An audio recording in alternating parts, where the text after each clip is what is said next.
બોલતા વૃક્ષોનું રહસ્ય। એક ઘનઘાટ જંગલમાં એક નાનકડો છોકરો વસુ રહેતો હતો। વસુને ક્યારેય મિત્ર મળ્યા ન હતા, કારણ કે તે બહુ શાંત અને એકલવાયો હતો। એક દિવસ વરસાદી રજાઓમાં તે જંગલમાં ચાલતા ચાલતા એક મોટા વૃક્ષ નીચે બેઠો। અચાનક વૃક્ષે બાલભાષામાં કહ્યું, "હાય વસુ, કેમ છો?" અવતરણ ચિહ્ન। વસુ આશ્ચર્યચકિત થઈ ગયો। તું બોલી શકે છે?" અવતરણ ચિહ્ન। વૃક્ષ હસીને કહ્યું, "હા, અમે બધા વૃક્ષો કહી શકીએ છીએ, પણ માત્ર તેમને જ સાંભળાય છે જેમના હૃદય સાફ હોય."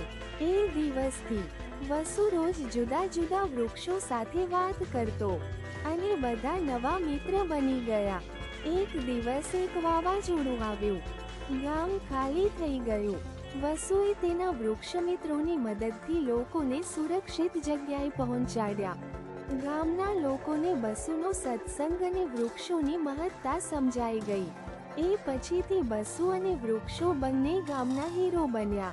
નૈતિક શીખ: ક્યારેય કોઈને ઓછી ન ગણવી।